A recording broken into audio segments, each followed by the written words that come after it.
So the first thing I need to decide when I'm starting this pattern called Windmills on my mind is I have to pick my fabrics. Now, the fabrics I'm going to use are not the same fabrics that are in this particular picture for this one. Um, I need to have a background fabric and I need to have a light, a medium, and a dark. And so here are the fabrics I have chosen. They are all batiks, I think. Yep, they're all batiks. And so this is going to be my background fabric, the white, which has a very mottled look to it. Then we have my light fabric, my medium fabric, and my dark fabric. And of course, these are in shades of bluish, purplish, tealish. Well, I don't know if that's teal, but whatever. Because this is in my color scheme, and I think it'll look pretty good with this pattern. So now that I have selected my fabrics, the next stage is to look at my cutting requirements. And in this pattern, on the first page, second page, if you count the title page as the first page, you have all the cutting requirements and the fabric requirements. You'll notice for this quilt, the finished size of this quilt is 40 by 40. And so the fabric I need is basically 3/4 of a yard of everything with the exception of the light fabric. I put down 1 yard. And the border fabric, which is the medium fabric, I need another yard. So 1 3/4 yards for that. And then 2 yards for your backing and binding. These are generous amounts. There will be leftovers from this, but I'd rather have fabric left over than not enough fabric when I get in the middle of it. Cutting chart for each of the fabrics is right here.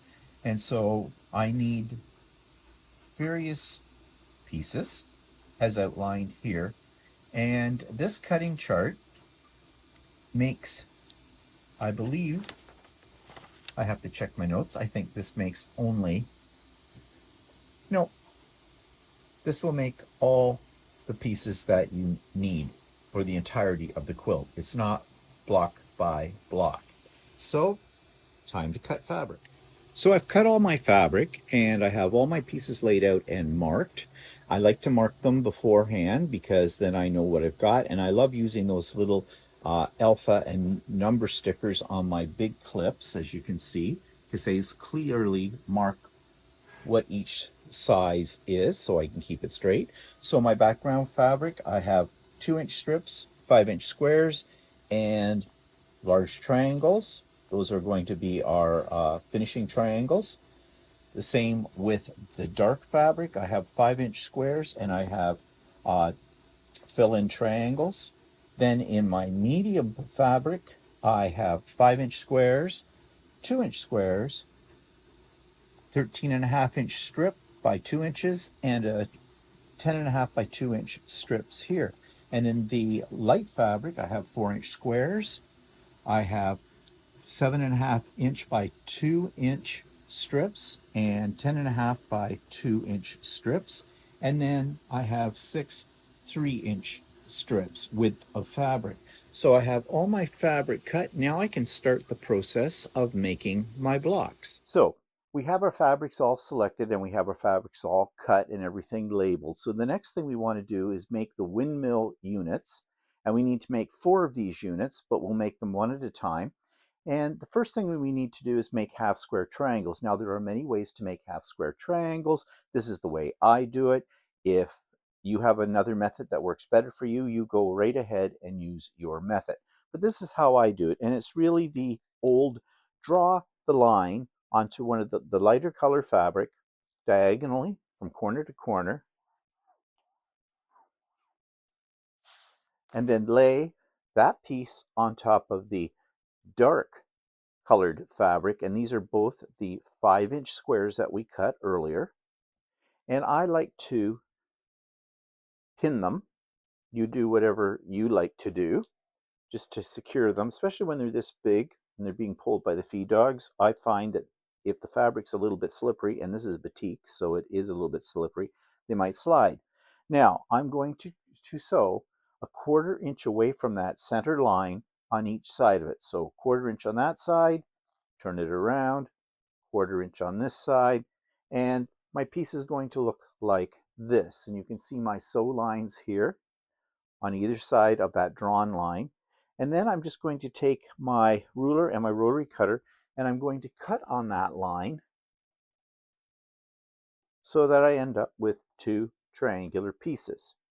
I am sure this isn't news to anybody. You've done this probably 1,000 times before. It's very simple. So I have these two pieces. Then I'm going to trim them to 4-inch squares. I said at the beginning of this pattern that I've made my measurements generous because I would rather cut down than do an exact cut with 1/8 of an inch. I just find it easier. You do it the way that you want to do it, as long as you come up with a 4-inch square when these are pressed and opened up. Okay, I like to use this Strip Tube Junior ruler.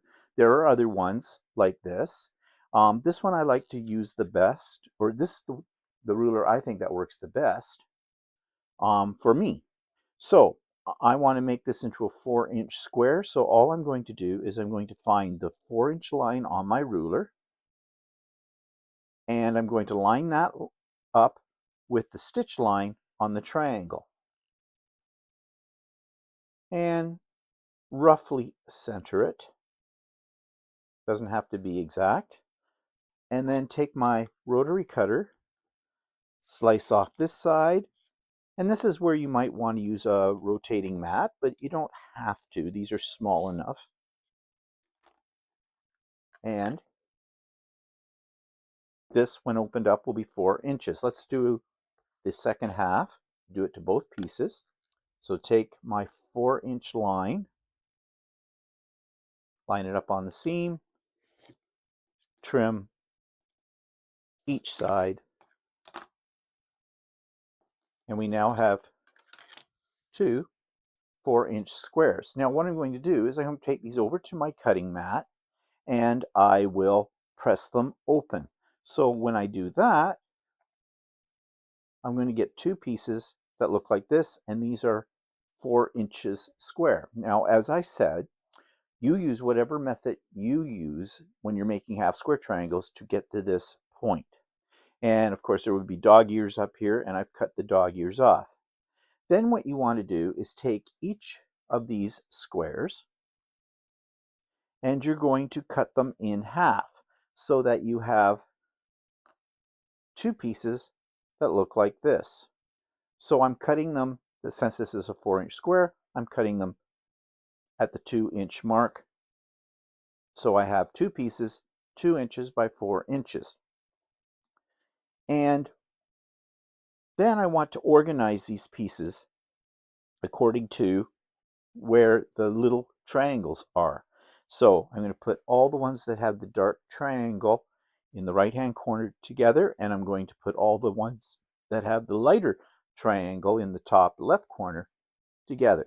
And I'm just going to keep my pile of pieces organized in that manner because this will work out for us on the next step, which we'll come back to, and I'll show you what you do in step 2. Okay, now we come to step 2. Step 2 is to take 4 of the 4-inch squares from the medium fabric that we cut earlier and cut them in half so that you have two pieces from each square that measure 2 inches by 4 inches. Then you're going to take one of your unit A's and one of your unit B's, and you're going to sew one unit A to the right side, you're going to sew one of the 2 by 4-inch strips to the right side of a unit A, and then another 2 by 4-inch strip and sew it to the right side of a unit B. Press these towards the little triangles at the end, and then you're going to take these pieces and you're going to trim them to 3.5 inches square. So turn your pieces so that the small triangle is in the left-hand top corner of each piece, and then trim these to 3.5 inches square. And I have a 3.5 inch square ruler for this. So I'm just going to lay it here, and you're going to put it right along the edge of the left side of the piece, line it up so it's straight, and then just slice off that edge. And you'll do that on both pieces.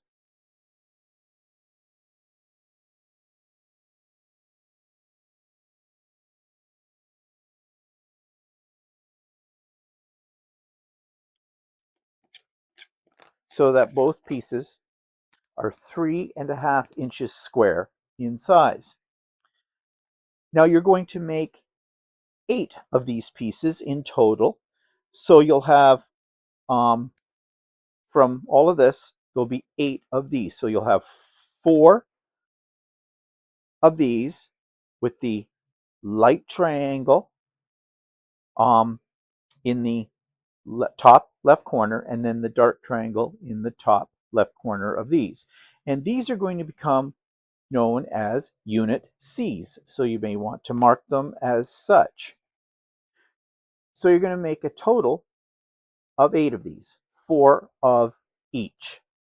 So now that you have all 8 of the pieces sewn together, take the first 4, the 4 that have the A strip in them, and lay them out in the order that I have shown you. This is what's going to create the windmill block. So you will take each of the pieces and you just rotate them around 90 degrees all the way around so that you form the windmill shape here in the middle. So you're going to sew row 1, these 2 pieces together, and row 2, these 2 pieces together. Once they're all sewn together, this total block should measure 6.5 inches square. You may have to do a little bit of fine trimming to get it that size at the end. And then you're going to take your pile of strip B pieces and you're going to lay them out in the same fashion.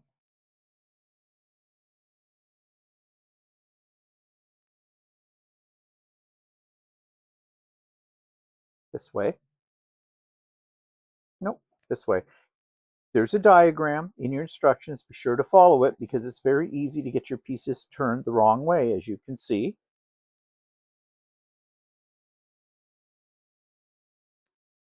And you'll sew those together, and that block will finish at 6.5 inches square. And then you're going to want to label these blocks as the one with the A strips as D1 and the ones with the B strips D2. Making sure you label these is very, very important, especially if you're using fabric like I am, that where things look almost the same. And then we'll go to step 3. Okay, we're now at step 3, which is the sashing and the cornerstones for this quilt.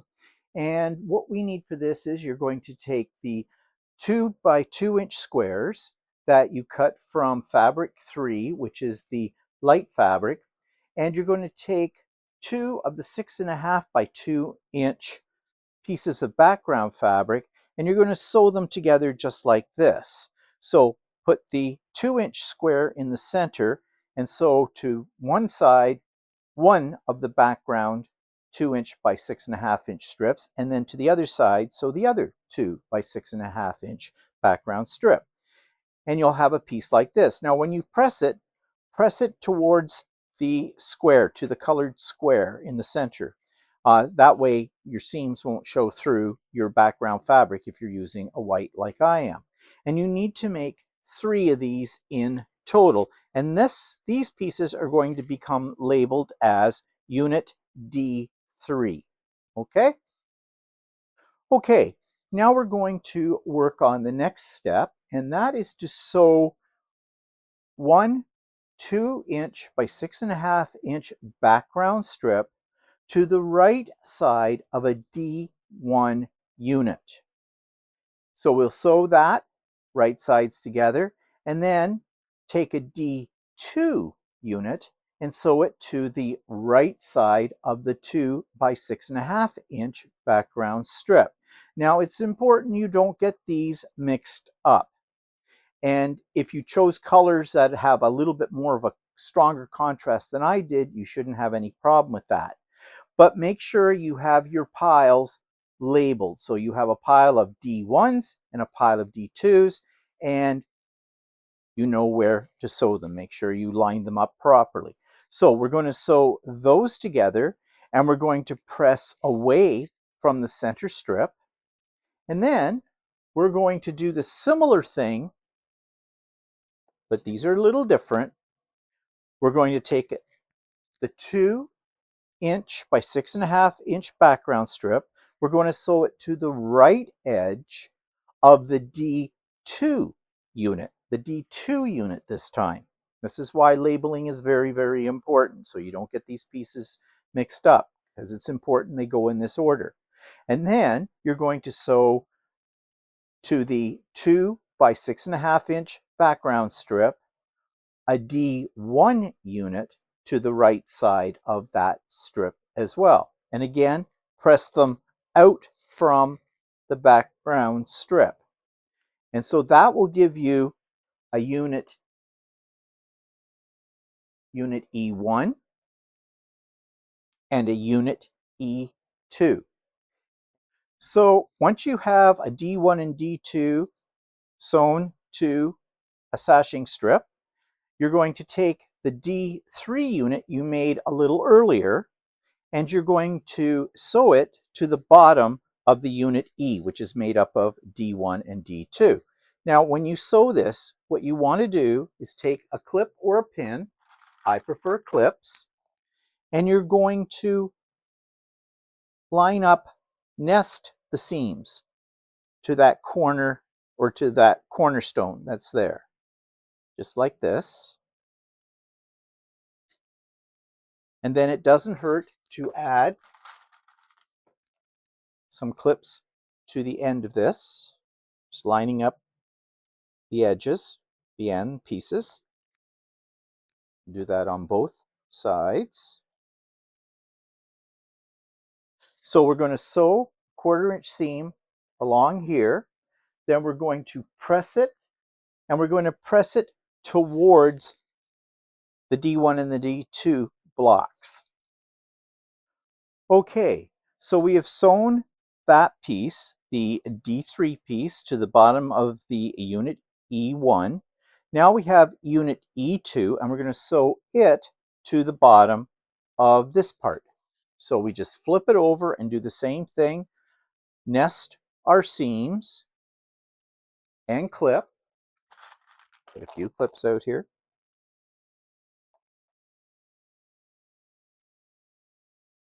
Line it up, clip it.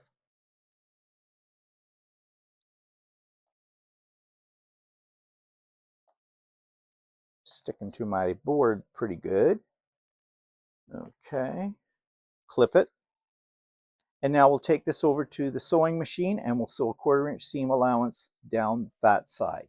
So once you have all that sewn together, trim this so it is 14 by 14 inches, is square. And you may want to mark one of these units here, a D1, so that you'll have these in the right orientation when you go to assemble them into the rest of the quilt. But in the meantime, you can also label this as Unit F. Now you're going to make 3 more Unit Fs for this step, and then we'll move on to the next step. So now we come to making the center windmill block for the quilt. And for this, we need 1 dark square of fabric and 1 light square of fabric. And we're going to put these 2 pieces of fabric, the light square on top of the dark, and we're going to draw a diagonal line from corner to corner and take it to our sewing machine and sew 1/4 inch on either side of the line. And this, of course, means that we're making this into a half square triangle. So we'll take out our rotary cutter, and we're going to cut right along that diagonal line, just like that. And then we have 2 half square triangles. Now we're going to take these, and we're going to use whatever method you wish. We're going to cut these down, trim them down to 4 inches each. So I'm just going to use my strip tube junior ruler because that's mine of choice, but as I said, you can use whatever you like. And I'm going to put the seam line on the line that says 4 inches, and I'm just going to trim off each side of that triangle, and I'm going to do it to the second piece as well.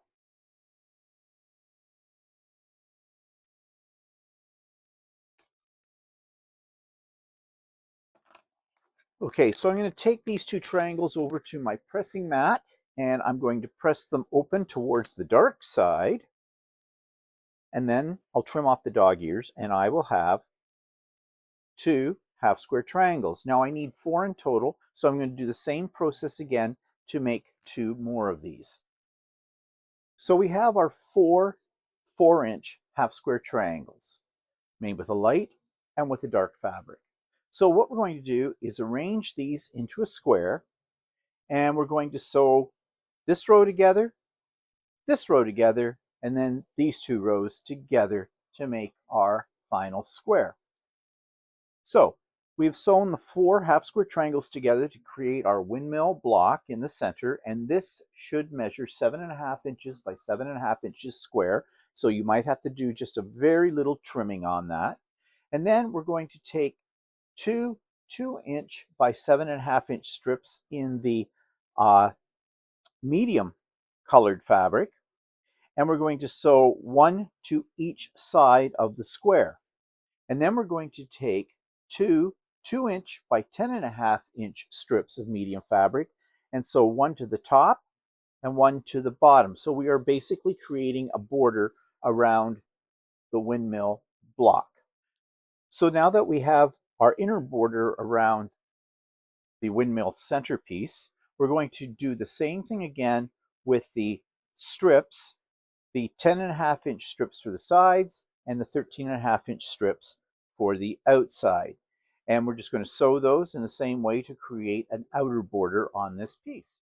So when you have the outer border sewn on to this, all you need to do is just square it up. You'll need to shave a little bit of it off to make it 13 inches by 13 inches square. And that finishes off the center windmill block.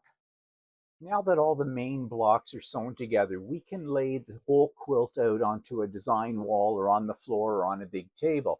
And we're putting this quilt together on point. So that makes things a little bit confusing, and that's why we cut set in triangles as well, or finishing triangles, whichever way you want to call it.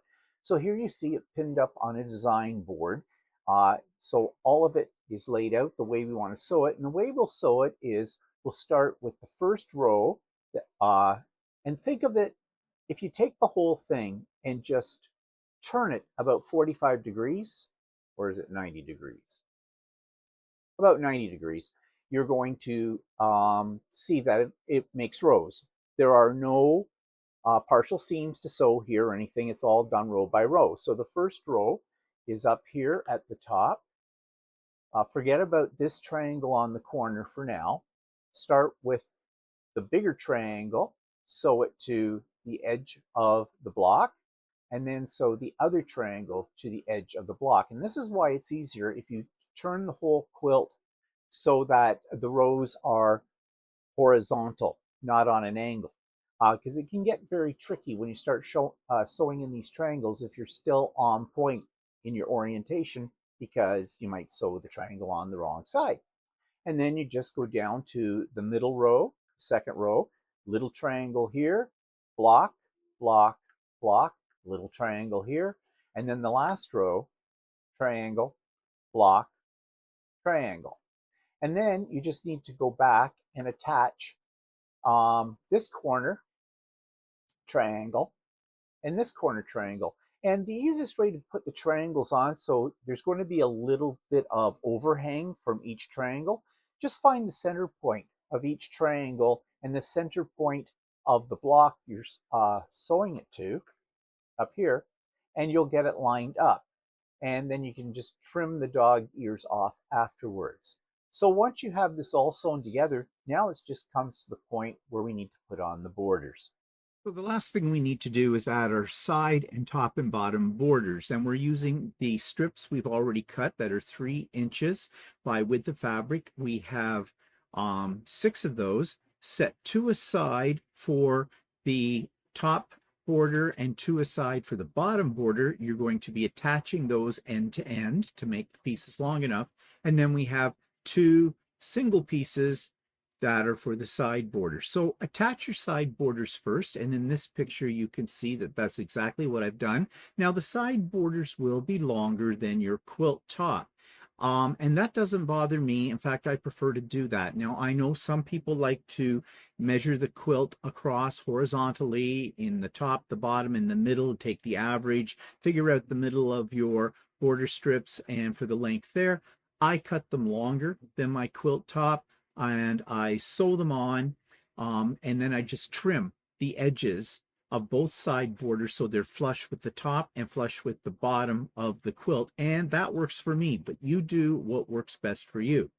Then you're going to take those 4 other strips actually, that you attached to end to make them long enough for the top and the bottom borders.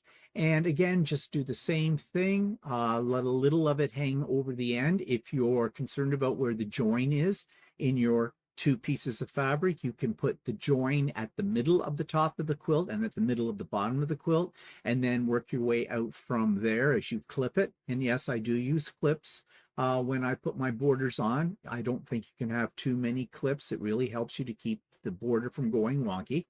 And then just sew it to the quilt, and then trim the edges of the ends of the top and the bottom piece so they're flush with the rest of the quilt, and there you have it. You are done. The finished quilt top will measure approximately 40 by 40 inches. It might be 40 1/4 square. It depends on how much you cut off when you squared up the top before you put the borders on. So it really doesn't matter. That's a very little bit that is missing. And don't get worried if you've cut off your points on some of the squares that are set on point. Depending on your fabric, no one's going to really notice that. It's going to look like it's a design element to the quilt. So I wouldn't get too uptight about that. Unless, of course, you're cutting off about 1 inch of the point, then there's a problem. Yeah. So there you have it. I hope you enjoyed this process. It's not difficult, but because we set it on point, it gives the quilt a more complex look. And this works with any fabrics that you have in mind, as long as they coordinate and you have a light, you have a medium, and you have a dark. So have fun with this. So the quilt's all together, completed. It is now quilted and it is now bound, and I can show you what my quilting looks like. I'm just going to blow this up for you a little bit. And so you can see I did a very simple swirl and I staggered it. I thought that would sort of look like wind gusting around the windmills. Maybe in my imagination. I don't know if you see it as well. But this is the final product. Now, it isn't a huge quilt. It finishes at 50 by 50, as you know. But so it's a nice little lap quilt. But in the instructions in my pattern, you can make it bigger if you so desire. And it's very easy to add blocks to it to make it whatever size you want. So I hope you enjoyed this tutorial on how to make windmills on my mind. And stay tuned for more patterns from me down the road.